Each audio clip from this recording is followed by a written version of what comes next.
Hi, welcome back to day 12 of my 60 days hard challenge. I have completed one fifth of my challenge. जैसे जैसे दिन निकलते जा रहे हैं बहुत डर भी लग रहा है because this is my last attempt for any competitive exams. So क्या होगा क्या नहीं होगा बस यही दिमाग में चलता रहता है। एंड अभी एक साथ इतनी चीज़ें हो रही है कि समझ में नहीं आ रहा किसको करूँ किसको छोड़ूँ। लाइफ में पहली बार ऐसा फ़ील हो रहा है जैसे 24 घंटे में से मैं 48 घंटे काम कर रही हूँ।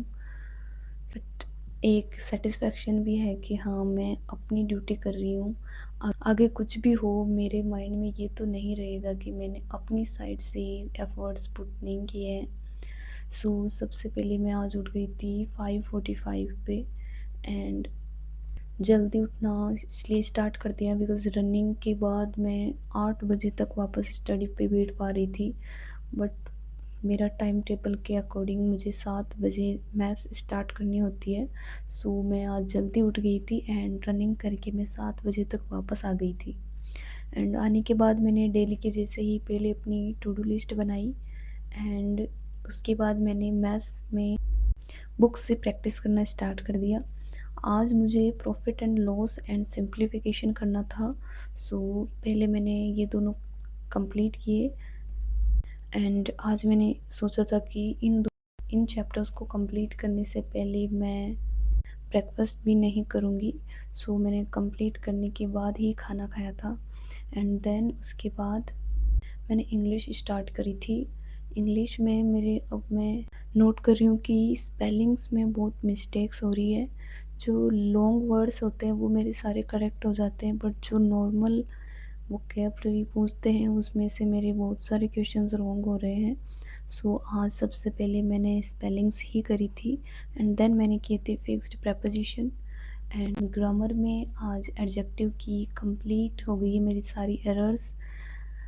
मैं एरर प्रो से प्रैक्टिस कर रही हूँ एंड अगर किसी को ग्रामर सेक्शन में प्रॉब्लम हो रही है तो आप डेफ़िनेटली अमन वसीफ़ सर की एरर प्रो को चेकआउट कर सकते हैं।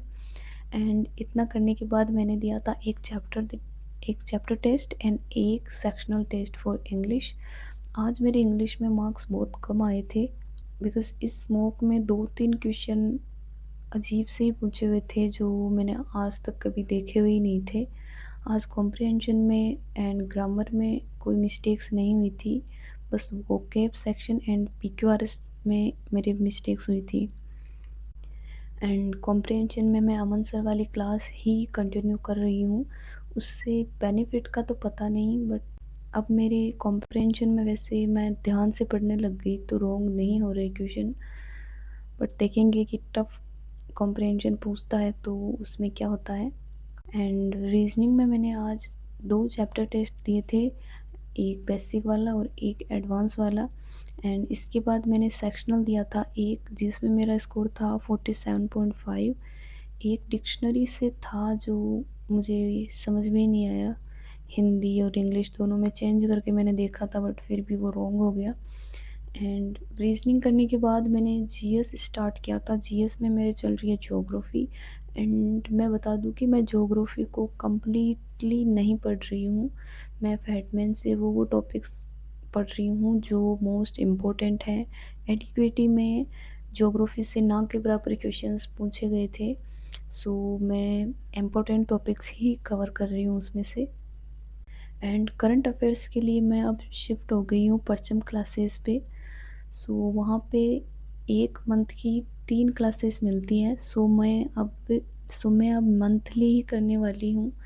डेली 30 मिनट की क्लास लूँगी तो भी मैं 2 से 3 बार कर लूँगी, एग्ज़ाम आएगा तब तक। सो ये था मेरा आज का routine and day 12 of my 60 days hard challenge is officially comes to an end. Thank you for watching, keep supporting and please subscribe करने के बाद अनसब्सक्राइब मत किया करो, बहुत डिमोटिवेशन होता है।